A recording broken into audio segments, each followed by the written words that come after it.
سورۃ الصافات آیت مبارک نمبر 123۔ نحمدہ ونصلی ونسلم علی رسول الکریم، اما بعد، اعوذ باللہ من الشیطان الرجیم، بسم اللہ الرحمن الرحیم۔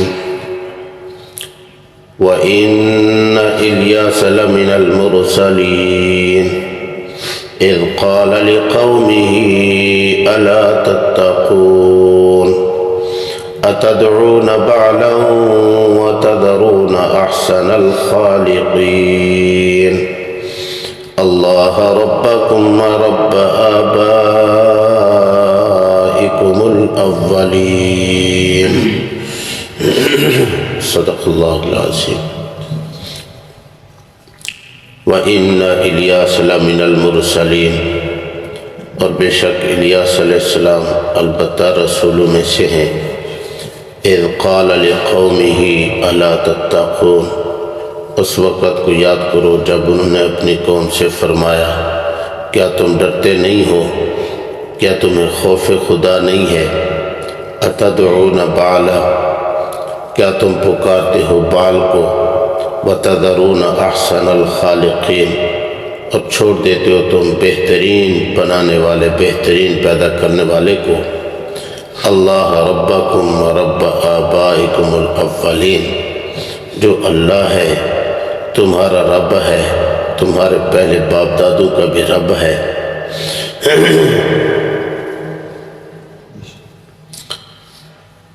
گزشتہ آیات مبارکہ سے مختلف انبیاء علیہ السلام کا تذکرہ کرنے کا اللہ نے ایک سلسلہ شروع فرمایا۔ آج کی آیات مبارکہ بھی اسی سلسلے کی ایک کڑی ہے، اسی سلسلے کا ایک حصہ ہے کہ جناب رسول اللہ صلی اللہ علیہ وسلم کو تسلی دینے کے لیے اور آپ صلی اللہ علیہ وسلم کے پیروکار اور متبعین اور امت کے نیکوکار افراد کو اللہ تبارک و تعالیٰ نے حوصلہ دلانا اور تسلی دینا اور زندگی گزارنے کے لیے رخ دینے کا اللہ نے یہ سلسلہ شروع فرمایا۔ تو اسی سلسلے کی یہ ایک کڑی اور ایک حصہ ہے کہ سیدنا الیاس علیہ نبینا علیہ السلام بھی البتہ رسولوں میں سے ہیں۔ حضرت الیاس علیہ السلام کے متعلق کل اتنی بات کی تھی کہ بعض مفسرین کہتے ہیں کہ حضرت ادریس، حضرت الیاس ایک ہی نبی تھے۔ بعض مفسرین کہتے ہیں حضرت خضر، حضرت الیاس علیہ السلام ایک ہی نبی تھے۔ لیکن کل دن کی اور آج رات کی تمام تر مطالعاتی تحقیق کے بعد اتنا معلوم ہوا کہ یہ سب اسرائیلی روایات ہیں، اسرائیلی روایات ہیں۔ تحقیق شدہ بات یہی ہے کہ حضرت الیاس علیہ السلام مستقل الگ نبی تھے۔ نہ یہ ادریس علیہ السلام کا دوسرا نام ہے، نہ یہ خضر علیہ السلام کا دوسرا نام ہے، بلکہ یہ مستقل نبی تھے۔ نبی ہونے کے علاوہ مستقل صاحب شریعت بھی تھے۔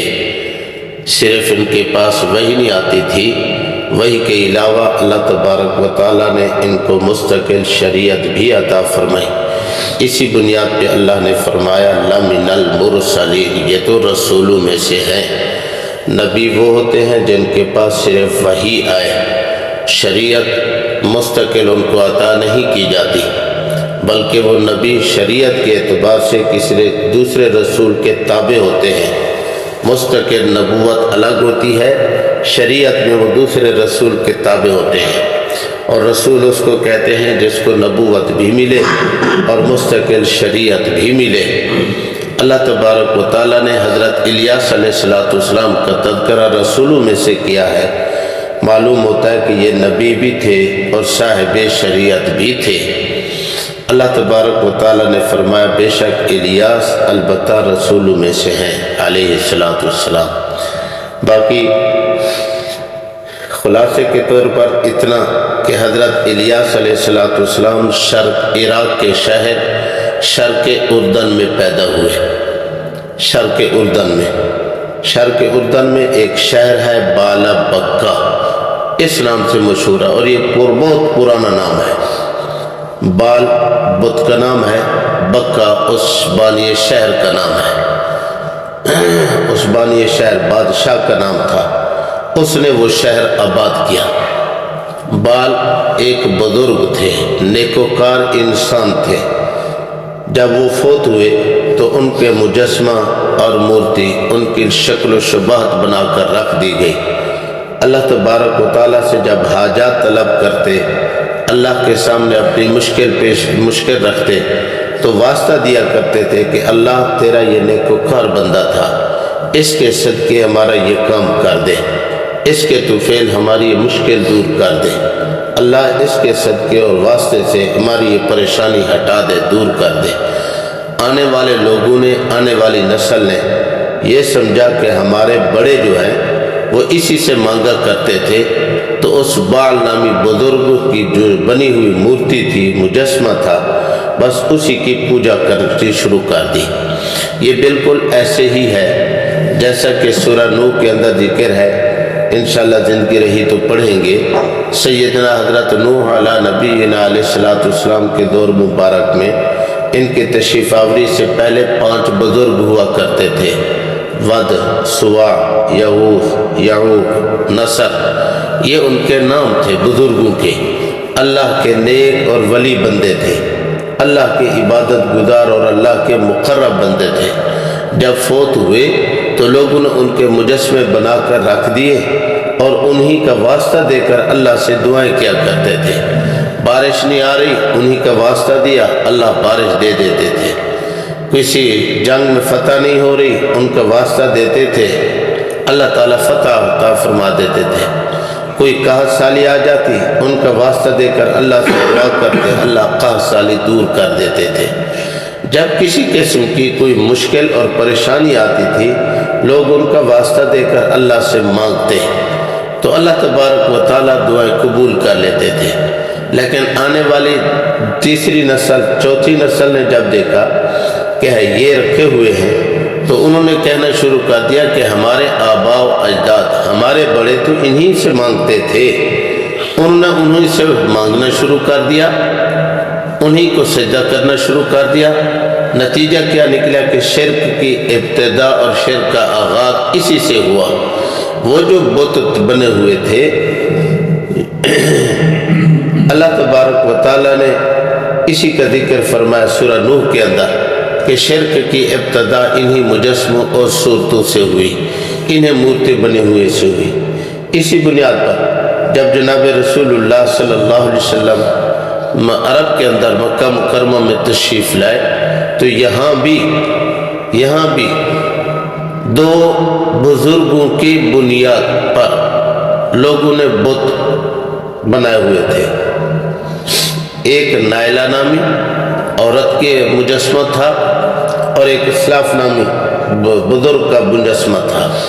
یہ نیک آدمی تھے، عبادت گزار تھے، لیکن شیطان کا چکر ان پہ ہوا، یہ بیت اللہ میں ان سے بدکاری ہو گئی، ان کی شکل مسخ ہو گئی۔ لوگوں نے عبرت کے طور پر ان دونوں کے مجسمے، وہ جو شکلیں اور مورتیں بنی تھیں، ایک صفا پہاڑی پہ رکھ دی، ایک مروہ پہاڑی پہ رکھ دی۔ لوگ ان سے عبرت پکڑتے تھے، اور بیت اللہ کا ادب کرو، اگر بے ادبی کرو گے تو یہ انجام ہوگا، اگر بے ادبی کرو گے تو یہی نتیجہ نکلے گا، شکلیں مسخ ہو جائیں گی۔ لوگ عبرت پکڑتے تھے۔ اس وقت یعنی مورتیاں رکھنے والوں کی سوچ اور نیت ٹھیک تھی، بھی بیت اللہ کا ادب احترام ہونا چاہیے۔ رات ہی میں اپنے موبائل میں ایک کلپ دیکھ رہا تھا، ویڈیو۔ اب بیت اللہ کے سامنے بندہ بیٹھا ہے، احرام باندھے ہوئے ہے اور بیٹھا ہے، گیم کھیل رہا ہے موبائل پہ۔ اور صراحتاً اس کی تصویر دکھائی گئی ہے، کیمرے کی تصویر دکھائی گئی کہ وہ بیٹھا گیم کھیل رہا ہے موبائل پہ، حرم میں بیٹھا ہے، بیت اللہ کے سامنے بیٹھا ہے، اور بیت اللہ کا دیدار اس کو نصیب نہیں ہے، حدود حرم میں بیٹھا ہے بھی، یہ تو اللہ کی رحمت برسنے کی جگہ ہے، اور وہ تو موبائل کھول کے گیم کھیل رہا ہے۔ اس لیے ان لوگوں نے اچھی نیت کے ساتھ ان کی جن کی شکلیں مسخ ہوئی تھی، ان کی شکلیں اور مورتیں مسخ شدہ تصویریں صفا پر اور مروہ پر رکھ دی تاکہ لوگ عبرت حاصل کریں، لوگ سبق حاصل کریں، ان کا انجام دیکھیں بھی۔ اگر بیت اللہ کی بے ادبی کرو گے یہی نتیجہ ہوگا، بیت اللہ کی توہین کرو گے شکلیں مسخ ہو جائیں گی، دنیا میں تم بگڑ جاؤ گے۔ لیکن بعد میں آنے والے لوگوں نے صفا اور مروہ پہاڑی پر چکر لگانا شروع کر دیا کہ یہ بھی بیت اللہ کا بھی طواف کرنا ہے، ان کا بھی طواف کرنا ہے۔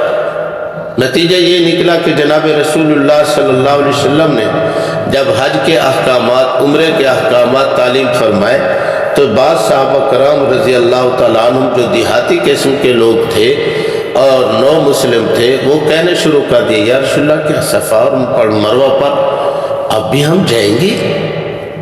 کیا اب ہم ان کا چکر لگائیں گے؟ آپ صلی اللہ علیہ وسلم سمجھ گئے، لیکن جواب کچھ نہ دیا تو اللہ تبارک و تعالیٰ کی طرف سے وحی نازل ہوئی، ان الصفا والمروہ من شعائر اللہ، یہ تو اللہ کے شاعر میں سے ہے، ان کا چکر لگاؤ۔ ان مورتیوں کی بنیاد پر تمہیں چکر لگانے کا نہیں کہا جا، بلکہ شاعر اللہ میں سے ہے، اس لیے حکم دیا گیا۔ تو عد کرنے کا مقصد ہے کہ بال بت کا نام تھا اور بکا بانی شہر بادشاہ کا نام تھا، اور بکا کی جو بیوی تھی وہ بت پرست تھی، اسی بال نامی بت کی وہ پوجا کرتی تھی، اور بادشاہ گرویدہ ہی تھا اپنی بیوی کا، اس کے ماتحت ہی تھا، ظاہری طور پہ حکمران وہی بال تھا، یعنی وہ بکا تھا بادشاہ، لیکن حکمرانی چلتی تھی اس کی بیوی کی، جو وہ کہتی وہی کرتا، جو وہ اشارہ دیتی اسی پہ عمل کرتا، جس سے وہ روک دیتی اس سے وہ رک جاتا تھا۔ تو اس نے بیوی کی چاہت، بیوی کی محبت میں آ کر، بیوی کی خوشنودی کے لیے اس نے بال نامی بت کی پوجا کا پورے اپنے ماتحت اور رعایا کو حکم دے دیا کہ اسی کی پوجا کرنی ہے۔ اللہ تبارک و تعالیٰ نے اسی بت کا ذکر فرمایا ہے۔ حضرت الیاس علیہ السلام اسی بال بکا شہر میں تشریف لائے اور لوگوں کو دیکھا کہ بال نامی بت کی پوجا کر رہے ہیں۔ حضرت الیاس علیہ السلام نے ان کو دعوت دی ایمان کی۔ ذکر صرف پورے قرآن مجید میں 2 جگہ ہی ہے، ایک سورہ انعام کے اندر جہاں 18 انبیاء علیہ السلام کا نام نامی اسماء گرامی اللہ نے ذکر کر کے فرمایا لئن اشرکوا لیحبطن عملهم، اگر تم بھی شرک کرو گے تو شرک ایسا مودی مرد ہے، تم میرے نبی اور پیغمبر ہونے کے باوجود اگر تم سے بھی شرک کا ارتکاب ہوا تو میں تمہارے عمل بھی برباد کر دوں گا۔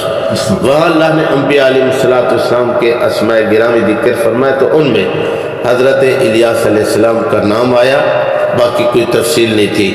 یہاں ذکر چلا تو یہاں اللہ تبارک و تعالیٰ نے مختصر ان کی دعوت توحید کو ذکر فرمایا اور ان کے نیکی اور ایمان کا بھی اللہ نے ذکر فرمایا کہ حضرت الیاس علیہ السلام رسولوں میں سے ہیں، اور اس وقت کو یاد کرو اذ قال لقومہ، جب انہوں نے اپنی قوم سے فرمایا الا تتقون، تم ڈرتے نہیں ہو، الا تتقون، تمہیں خوف خدا نہیں ہے، الا تتقون، تمہارے اندر تقوی کا کوئی ذرہ نہیں ہے، تقوی تتقون، خوف خدا، دل میں اللہ کا خوف، اللہ کا روح، اللہ کا دبدبہ، ڈر بیٹھ جانا، اس کو کہتے ہیں تقوی، اس کو کہتے ہیں تقوی۔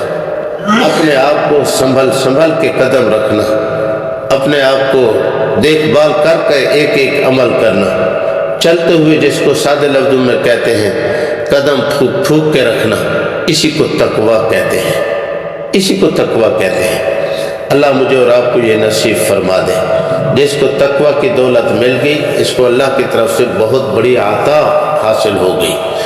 اور یہ تقوی ایسا ہے کہ اس کی کوئی حد اور مقدار نہیں ہے، انسان کو حاصل ہو جائے تو پھر یہ بڑھتا ہی رہتا ہے، بڑھتا ہی رہتا ہے، بڑھتا ہی رہتا ہے، حتیٰ کہ انسان کو اللہ کا قرب حاصل ہو جاتا ہے، لیکن پھر بھی وہ اس تقوی کو اللہ سے اور مانگتا رہتا ہے۔ پورے قرآن مجید میں سب سے زیادہ اللہ تبارک و تعالیٰ نے اسی تقوی کا ذکر فرمایا ہے، سب سے زیادہ۔ اور جس آدمی کے دل میں تقوی پیدا ہو گیا بس وہ اللہ کا مقرب، اللہ کا کامیاب ترین انسان ہے۔ اللہ مجھے اور آپ کو تقوی نصیب فرمائے۔ علماء نے اس کے درجات ذکر کرتے ہوئے اتنا کہا، سب سے کم درجہ تقوی کا یہ ہے انسان کفر اور شرک کو چھوڑ دے، اور اس کا اعلیٰ ترین درجہ تقوی کا یہ ہے کہ انسان ما سوا اللہ سب کو چھوڑ دے، اللہ کے علاوہ، اللہ کے ما سوا سب چیزوں کو چھوڑ دے۔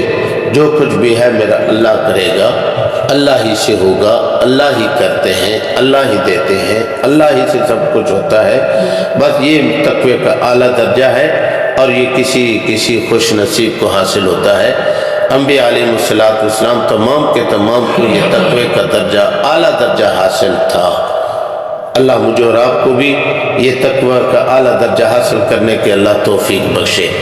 حضرت الیاس علیہ السلام نے اپنی قوم سے فرمایا، الا تتقون، الا حرف تحدید، متوجہ کرنے کے لیے۔ ہمارے عرف عام کے اندر لاؤڈ سپیکر کے اندر اعلان کرتے ہوئے پہلے لوگوں کو متوجہ کرتے ہیں، حضرات، بات کرنے والے بھی رک جاتے ہیں، کام کرنے والے بھی رک جاتے ہیں، کھانا کھانے والے بھی رک جاتے ہیں، متوجہ ہو جاتے ہیں۔ یہ الارم ہے، یہ متوجہ کرنے کے لیے حرف تحدید ہے ہمارے عرف عام کے اندر۔ عربی کے اندر متوجہ کرنے کے لیے الا یہ بولا کرتے تھے۔ تو حضرت الیاس علیہ السلام نے پہلے یہ فرمایا، الا، او لوگو، او سنو، او متوجہ ہو جاؤ، تتقون، کیا تمہارے اندر تقوی نہیں؟ بعض مفسرین نے فرمایا الا یہ حرف تحدید میں تھے یہاں، بعض نے فرمایا نہیں، لا علیحدہ ہے، حمزہ استفہام کا ہے، لا نفی کا ہے۔ فرمایا کیا تم ڈرتے نہیں ہو، کہ کیا تمہارے اندر تقوی نہیں ہے، کیا تم خوف خدا نہیں رکھتے؟ الیاس علیہ السلام نے اپنی قوم سے فرمایا، اور پھر اتنا فرمانے سے وہ لوگ نہ سمجھے تو صراحتاً حضرت الیاس علیہ السلام نے فرمایا، اتدعون بالا، بھلے مانسو کیا تم بال کو پکارتے ہو، وتذرون احسن الخالقین، اور تم بہترین خالق کو چھوڑ دیتے ہو۔ بہترین خالق، احسن الخالق، احسن اس میں تفضیل کا صیغہ ہے، احسن مبالغے کا صیغہ ہے، احسن اس میں تفضیل یعنی باقی سب سے وہ زیادہ احسن ہے۔ اس سے تو یہ مفہوم حاصل ہوتا ہے کہ خالق اور بھی ہیں، اللہ بھی خالق ہیں، لیکن اللہ کا خالق ہونا بہترین ہے۔ یہ مفسرین نے فرمایا، حضرت الیاس علیہ السلام نے احسن الخالقین اس بنیاد پہ فرمایا کہ لوگ بھی یہ دعویٰ کرتے ہیں کہ یہ چیز میں نے بنائی، یہ میرے دادا نے بنائی، یہ میرے استاد نے بنائی، یہ ہمارے فلاں بزرگ نے بنائی، یہ فلاں قوم کے وڈیرے اور سربراہ نے بنائی، یہ فلاں چودھری اور بادشاہ نے بنائی، یہ نمبردار کی ایجاد، یہ فلاں کاریگر انجینئر کی ایجاد ہے، بنائی ہوئی چیز ہے۔ فرمایا سب لوگ دعویٰ کرتے ہیں، لیکن یہ یاد رکھنا یہ سب بنانے والے ہیں، مان لیں، لیکن اللہ تبارک و تعالیٰ جو بنانے والے ہیں وہ سب سے زیادہ بہتر ہیں۔ کیوں؟ اس لیے کہ جو مخلوق میں سے بنانے والے ہیں وہ بغیر مادے کے نہیں بنا سکتے، اللہ تبارک و تعالیٰ بغیر مادہ کے بناتے ہیں۔ اللہ نے آدم علیہ السلام کو پیدا فرمایا، نہ ماں ہے نہ باپ ہے۔ حضرت حوا کو پیدا فرمایا، بغیر ماں کے پیدا فرمایا۔ حضرت عیسیٰ علیہ نبی علیہ السلام کو اللہ نے پیدا فرمایا، بغیر باپ کے اللہ نے پیدا فرمایا۔ اور کوئی مخلوق میں سے ایسا خالق نہیں ہے جو اس مادے کے بغیر کسی چیز کو بنا دے۔ اس لیے فرمایا احسن الخالقین، وہ تمام خالق پیدا کرنے والوں بنانے والوں میں سے سب سے آسان، سب سے بہتر، سب سے اچھا بنانے والا ہے۔ وہ کون ہے؟ اللہ، جو اللہ ہے، جو اللہ ہے۔ ربکم، جو تمہارا رب ہے، یعنی پالنے والا ہے، تمہاری تربیت کرنے والا ہے۔ رب کی صفت اللہ تبارک و تعالیٰ نے قرآن مجید میں جا بجا ذکر فرمائی، اس لیے کہ لوگ اسی جگہ آ کر مغالطے میں پڑ جاتے ہیں اور دھوکہ کھا جاتے ہیں۔ رب کے اندر رب پالنے والا، کوئی کہتا ہے میں تو دکانداری کروں گا تو پلوں گا، کوئی کہتا ہے جی کھیتی باڑی کریں گے تو کھائیں گے، پیٹ پالنا جو ہوا، پیٹ جو پالنا ہوا، کہتے ہیں 5 بچوں کی جو اللہ نے ذمہ داری دے دی ہے مجھے پالنے کی، میں نے ان کو پالنا تو ہے۔ اپنے آپ کو کوئی اپنے آپ کو پالنے والا سمجھ رہا ہے، کوئی دکان کو سمجھ رہا ہے، کوئی کھیتی باڑی کو سمجھ رہا ہے، کوئی ملازمت کو سمجھ رہا ہے۔ اللہ تبارک و تعالیٰ نے ابتداء قرآن سے لے کر انتہائی قرآن مجید تک جگہ جگہ اللہ نے رب رب رب رب کی صفت کا اللہ نے ذکر فرمایا۔ اور لوگوں، پالنے والے میں مغالطہ نہ کھاؤ، پالنے والا اللہ ہے۔ اللہ ربکم، وہی اللہ ہے تمہارا پالنے والا، صرف تمہارا نہیں، وَرَبَّ آبَائِكُمُ الْأَوَّلِينَ، تمہارے پہلے باپ دادوں کو بھی اسی نے پالا ہے، وہی ہے ان کا بھی پالنے والا، تمہارا پالنے والا بھی وہی ہے۔ لہذا روزی کی وجہ سے، رزق کی وجہ سے اپنے رب کو مت بھولو، اپنے رب کے ساتھ کسی کو شریک مت بناؤ، اپنے رب کی، اپنے روزی کی وجہ سے اپنے ایمان کا کباڑہ مت کرو، ایمان ضائع نہ کرو۔ رب اللہ ہے، تمہارے پہلے باپ دادوں کا رب بھی اللہ ہے، وہی احسن الخالق ہے، اسی کی پرورش کرو، بت بال کو چھوڑ دو، بال بت کو نہ پکارو۔ اللہ تبارک و تعالیٰ نے حضرت الیاس علیہ السلام کی اس دعوت توحید کو ذکر فرمایا۔ باقی ان کے قوم نے ان کے ساتھ وہی معاملہ کیا جو دوسرے انبیاء علیہ السلام کے ساتھ ہوتا رہا، یعنی ان کو تکلیفیں دینا، ان کے پیچھے پڑ جانا، ان کو ستانا، اذیتیں پہنچانا، حتیٰ کہ ان کے بھی قتل کرنے کے درپے ہوئے۔ یاد رکھنا، بہت سارے خطباء بھی کہہ جاتے ہیں، بعض کتابوں میں بھی لکھا ہوا ہے کہ حضرت الیاس علیہ السلام حضرت ادریس علیہ السلام کی طرح، حضرت خضر کی طرح زندہ ہیں، اور جمہور علماء، جمہور مفسرین نے راجح قول یہی لکھا ہے کہ نہیں، حضرت الیاس علیہ السلام اپنا زمانہ گزارنے کے بعد، اپنا دور نبوت پورا کرنے کے بعد وہ اپنے خالق حقیقی اللہ سے جا ملے ہیں، وہ دنیا میں زندہ نہیں ہے۔ راجح قول یہی ہے، باقی ادھر ادھر کی باتیں کتابوں میں بہت لکھی ہوئی ہیں۔ میں نے کل سے اس کی تحقیق و جانچ پڑتال میں پڑھا، پڑھنے کے بعد 2 صفحے پڑھ جانے کے بعد آخر میں لکھا ہوتا تھا کہ یہ سب اسرائیلی روایات ہیں۔ امام ابن کثیر رحمہ اللہ کی یہ بڑی اچھی عادت ہے، پہلے وہ روایات ساری نقل کرتے ہیں، آخر میں جا کر کہہ دیتے ہیں یہ اسرائیلی روایات ہیں، یہ موضوع روایات ہیں، یہ من گھڑت روایات ہیں۔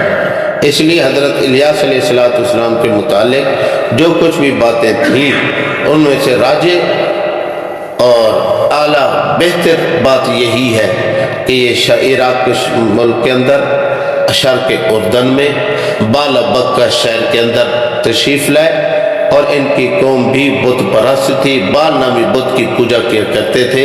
حضرت الیاس علیہ السلام نے ان کو ایمان اور توحید کی دعوت دی، لوگوں نے ان کو ستایا، اذیتیں پہنچائی، حتیٰ کہ یہ اپنے خالق حقیقی سے جا ملے، لیکن شہید نہیں ہوئے، قتل نہیں کیے گئے، زندہ نہیں ہیں۔ اللہ تبارک و تعالیٰ نے اسی کا ذکر فرمایا۔ اللہ مجھے اور آپ کو سمجھ عطا فرمائے۔ حضرت الیاس علیہ السلام کا ذکر بھی اللہ تبارک و تعالیٰ نے ایمان والوں کو اور آپ صلی اللہ علیہ وسلم کو تسلی دینے کے لیے، زندگی گزارنے کا ڈھنگ اور طریقہ بتانے کے لیے اللہ نے ذکر فرمایا۔ اللہ مجھے اور آپ کو بھی اس پیغمبر اور رسول نبی کی زندگی سے اللہ ہمیں سبق حاصل کرنے کی توفیق بخشے۔ اللہ ہمیں تعلیمات قرآنی